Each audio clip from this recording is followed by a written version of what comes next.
Big show for you tonight. Big show. Lots of implications, dangerous implications, in fact. What does it mean for the UFC and the UFC's future, their viability as a company, if Paddy Pimblett gets the next title shot against Justin Gaethje, who he has already lost to? We're going to get into that tonight. People are saying Paddy might be next up for the belt. What about Armin? Armin's out here kick streaming and doing wrestling matches. But should he be the number one contender or should Paddy? Did Paddy jump ahead? But Paddy's already lost to Justin Gaethje. Paddy's a big star, though. And he was just on the Conor McGregor card, so his star has risen even higher. People are saying that Paddy is the future of the division. Other people are saying, dude, Paddy will never be the champ. And that in this past fight, he just won because of a bad mistake and poor fight IQ. So we're going to get into all that, guys. Big show for you tonight. Big show. I am your host for the evening, King David MMA. I'm a pro MMA champion, a Brazilian Jiu-Jitsu black belt. I coach at Extreme Couture, and I'm on the pro team there. So oftentimes these people whom we are discussing, I know personally, and I have a little bit of inside information on sometimes. So sometimes I can predict these things. Guys, let me check the chat real quick, and we will get right into it, guys. Let's freaking go. All right, so we got John Dong in the chat. What's up? Do you think Paddy beats Diego Lopez? That's a great question. We'll get into that. Aubrey says, there's my guy. My guy, bro. What's up? UFC wants to invest in that European market. So, yes, they have no choice but to invest in Paddy. That's what some people are saying, bro. Arpon the Dawn says, let's get it. We are live. Real ones in the chat. Bro, real ones recognize real ones. Shout out to everybody liking the video. Drop actual likes on the channel, too, if you can. That'd be dope. Takes 0 seconds, and I guess it helps out the algorithm or something like that. Also, man, make sure if you've not subscribed, I can't appreciate you until you subscribe, then I can just heap appreciation in your direction. You know what I'm saying? So shout out to everybody who has already subscribed. Thank you, guys, and make sure you bang that bell. Make sure you have notifications set to all because I go live at random ass times. I just dropped Studio Millions in the chat. Make sure you send your coach or gym owner to Studio Millions. We'll get you right, guys. You know what I'm saying? Your gym owner will love you for it. So anyways, guys, big question of the night. Is Paddy Pimblett being protected or is he legit? Were they feeding him Justin Gaethje because they thought he would beat Justin Gaethje? And now that Gaethje beat him, went on to beat Ilia Topuria, are they trying to get Paddy Pimblett back to fight and potentially beat Justin Gaethje? Let me ask you this, a more important question. Can he ever beat Justin Gaethje? And what if he were to fight Armin? Could he ever beat Armin? And who else is in the top? Charles Oliveira. Could Paddy Pimblett, who has said on record that he'll submit Charles Oliveira, could he actually beat Charles Oliveira? We have another good question from the chat. What about Diego Lopez? Is Diego Lopez officially going up in weight?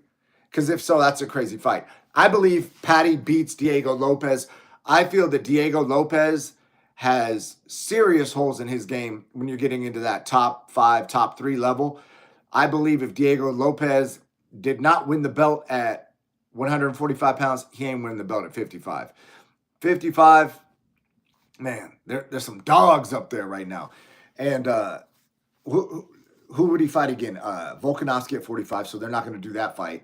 And so I guess, yeah, he can kind of restart his career and potentially be in the mix at 55. But, dude, Diego... So here's the thing, man. Steve Garcia showed us all how to beat Diego Lopez at the White House card. And then in that same fight, Steve Garcia decided to get away from everything he was doing, which was moving, stick and moving on the outside, and then get into a firefight. And then he got KO'd. So he showed us how to beat him, and he showed us how to lose to him. And if you do none of the things that cause you to lose, and you stick to the things that cause you to win, you probably have a high likelihood of winning. If you are able to compete at that high level, I am sure the best guys in the 55-pound division are like, dude, if Diego moves up, we have the fucking game plan. Now, here's the thing. Diego Lopez could beat a guy like BSD because BSD makes poor choices. He seemed like the moment to me. This is me observing from, 20 years of training, competing, being in front of the lights, having teammates that went from living in their car to fighting on the Ultimate Fighter. I've had friends that were dead, broke on welfare, making 100 bands in one fight. They went from broke to 100 G's when they got signed to the UFC and they won the Fight of the Night bonus. Shit like that. Crazy turnaround stories. I've seen it all. And sometimes, no matter how talented somebody is, no matter how good they are, they have all the tools. They have a subconscious limiting self-belief that maxes them out at a certain level. So I believe when Paddy Pimblett is in there, the whole crowd's got wigs on, they're dancing, they're doing the whole thing. Man, and it's time to be the biggest superstar possible on the planet. Paddy rises to the occasion, and several of his opponents have not been able to rise to the occasion. I think a lot of times it's a mental thing with that guy. It's too much pressure. Like, why would you shoot in that scenario? You know what I mean? Like, why would you shoot there?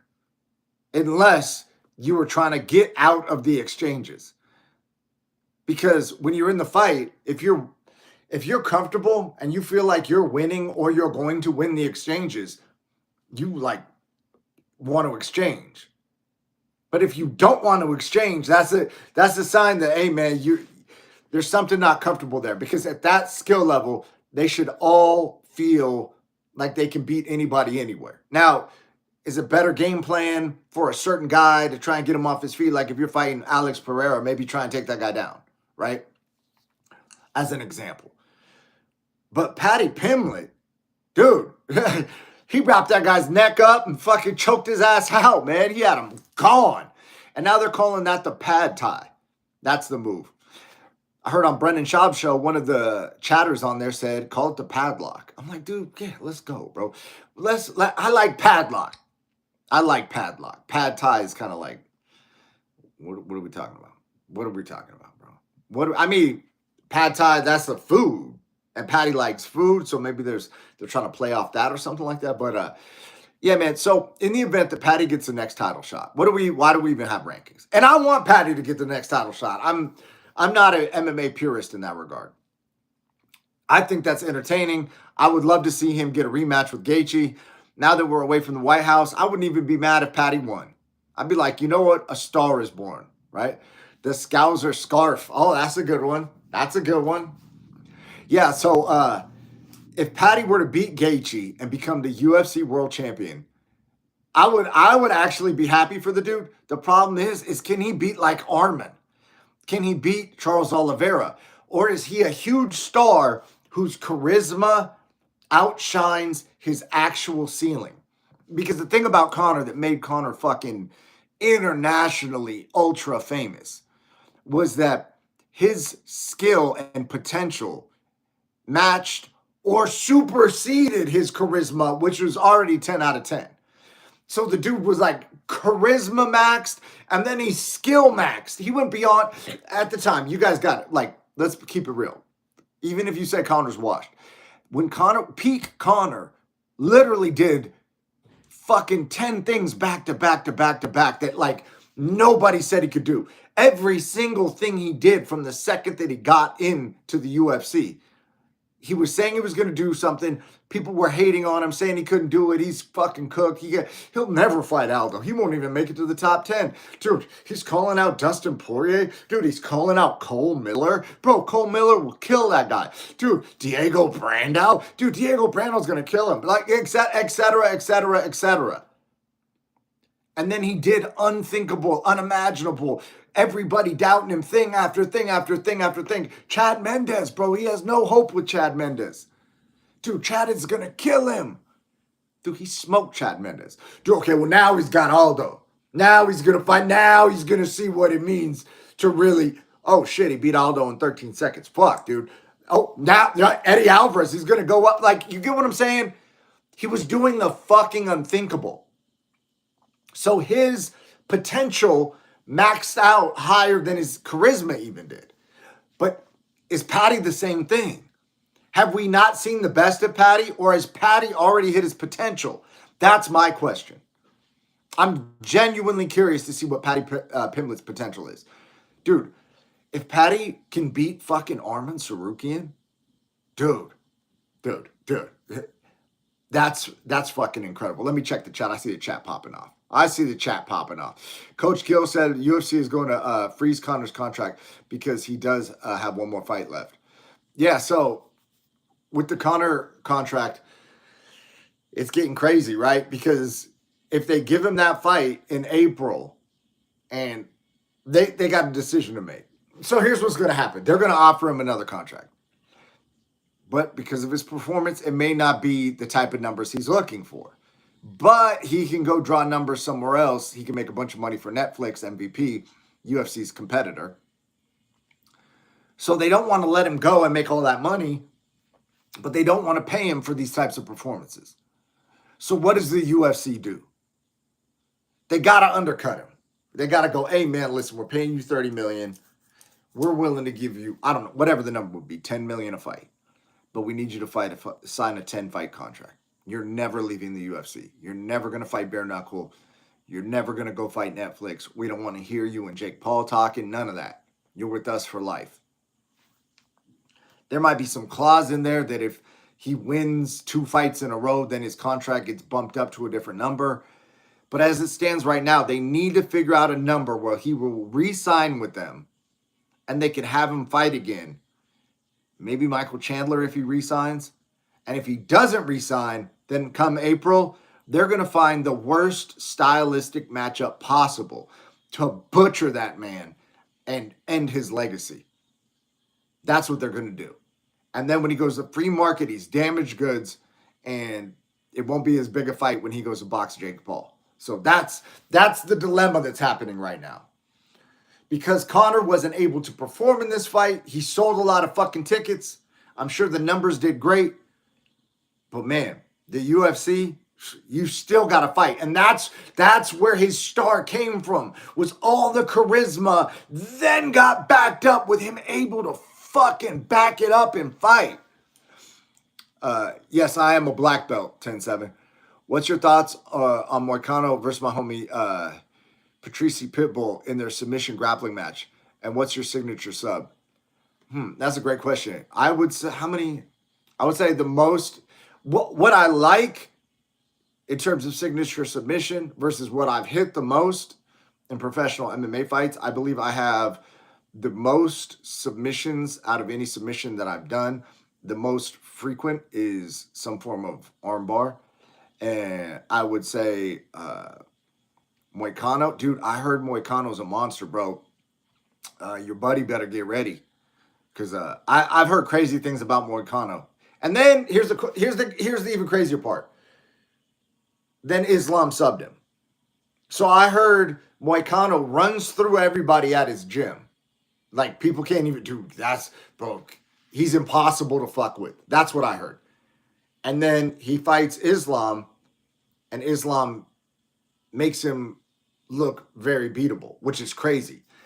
My teammate, Mads Burnell, who's fought in the UFC, fought in PFL, beats, Doc, I've seen him beat. Like, there's literal dudes in the UFC that are world champions who Mads has beat up in the gym. Mads is very good. And Mads says Islam is the best grappler he's ever felt in his life. So that's not an indication of how good Moicano is or isn't, because if he's going with the best grappler, that someone who won black belt Europeans in 3.5 years. Mads won Europeans at black belt. He started training, and 3.5 years later, he won black belt. And for him to say Islam's the best, that gives us a skewed view on Moicano. So do not underestimate Moicano. Dana was praising how he gained 2 million over the pay-per-view. Yeah, so you're talking about Paddy, right?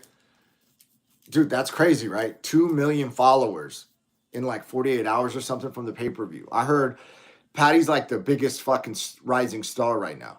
And then we got like guys like Strickland who are almost too big as stars for the UFC, except they have a ceiling because everywhere they go, they're going to face the same problem.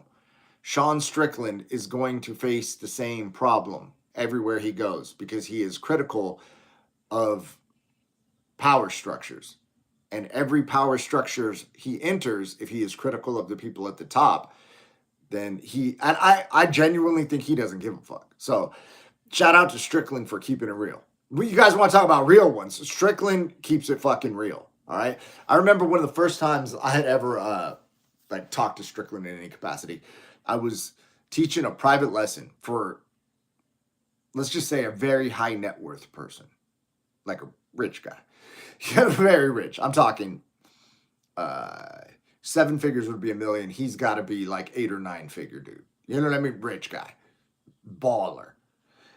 And Strickland doesn't know this guy's rich. He doesn't know what he's doing at the gym. Doesn't know anything. Doesn't know he's my client. Doesn't know anything. And this dude, rich guy, helps people with their sobriety. So he's got a younger, this rich guy's like, let's call him 50 years old. And he's got a younger 22-year-old black dude with him. So it's an interesting couple because you got a 50-year-old white dude and a 20-year-old black dude, and they're hanging out and they don't look like they go together. Like they don't look like they have the same fashion taste. They like, why are they even, they're not even in the same age group. So Strickland walks over. What are you, 2 eggs or something? Oh, what is this, your fucking sugar dad? You this little fucking chocolate piece of meat, like da da da da, and start just strangers. I'm talking strangers, does not know them, has never said hello to them. And the first thing he goes, and now I'm like, fuck, dude. Now I gotta go investigate because I don't know how my dude's gonna take it. You know what I mean? I'm like, fuck, bro. Oh man, that's Strickland. And then he had a good sense of humor about it. He's like, no, man, it's all good, bro. No shit, I get it. It looks weird, man. It looks weird. But over time, things smoothed out, let's say. But yeah, I thought that was a wild one. So that's just kind of how Strickland will introduce himself to people. So yeah, he keeps it super real. So I don't think that he cares about his star power being limited by power structures, but he is critical of power structures, and then it seems to be affecting him in certain ways. So then you got a guy like Paddy, who has all the charisma in the world, but we're not sure about his potential. Because if his potential was that Gaethje fight, he's going to have a tough time rematching Gaethje. He's going to have a tough time with Arman. He's going to have a tough time with Charles Oliveira. So can he crack into that elite? Can he be the champion? Is it possible? How could it be possible? Because he would be the biggest star out of any of them. That's a great question. Dude, fuck, man. And maybe Gaethje even calls out Paddy. Like, hey, man, I heard you've been talking shit. You want to run it back, bro? You know, because Gaethje needs something so he can go out on a dub. I do not want to see Gaethje leave it on a fucking stretcher. So I would like to see him get a dub and get a bag and fucking bounce. You said you hit arm bars, but what's my favorite sub? Honestly, man, rear naked choke, bro. That's like total domination, you know? Like, when I teach class, I'll put it into very direct terms so that the students understand what's happening. If I'm like, dude, you gotta fight. You cannot let them get around your neck, you know? Get your body out of alignment. Do not let them get your neck. Do not. I want you guys to listen. If you choke someone and you don't care if they tap, you can put them in the trunk of your car and bury them in the desert. Do not let them get your neck. You know what I mean? So to me, rear naked is like the top of the food chain, man. If I'm going like favorite fucking bullshit, I don't know, man. I've been wrist locking white belts and chicks and shit lately. You know, just to fuck around in class, wrist locking people. You know, if Chimaev and Sean fought again, who do you take to win? Sean Strickland, 100%. Sean beat him in the gym. Sean beat him in the fight. Sean will beat him again, and then Chimaev will say some new thing about judge robbery or something, the weight cut problems, or I don't know. Yeah, I think that Sean is one of the few people that can beat Chimaev. And honestly, I'm questioning Chimaev's incentives because I've heard some things that he may be not super motivated to be the best in the world at this point. I don't know if that to be true at all, right? But I just heard that, he might be fighting more for like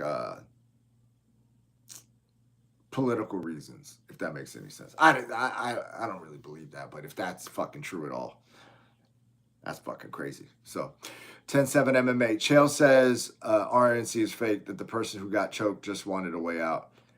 Yeah, Chael says a lot of shit. So Chael says things to get you to say Chael says, but let's pretend that he means what he says, which he doesn't. But let's fucking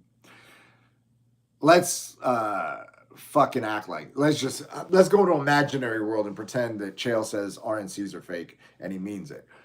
I guess what he could say is that, like, yeah, bro, if you really wanted to, you could freak the fuck out, give up mount, and get your fucking head beat into the canvas. Like, a lot of the time. And that the reason you're getting choked is because you gave up your back. And if you really didn't want to get choked, you would just take your beating from fucking mount or whatever. Or, you know. Yeah, so if that's... He's not serious, but if he was, that would be the only kind of potential interpretation one could have of that. Troy says, you remember a guy back in the day called Cody McKenzie or something with a weird kind of guillotine choke? Why don't we see that choke anymore? My teammate back in the day was going to fight Cody McKenzie, and Cody McKenzie showed up with a fake dick, and it's called a Wizinator to pass a drug test, and they caught him with his fake penis. And so the main event fight did not go down because Cody McKenzie had a fake wiener. Anyways, guys, that's the stream for tonight. I love you. I'll see you guys tomorrow.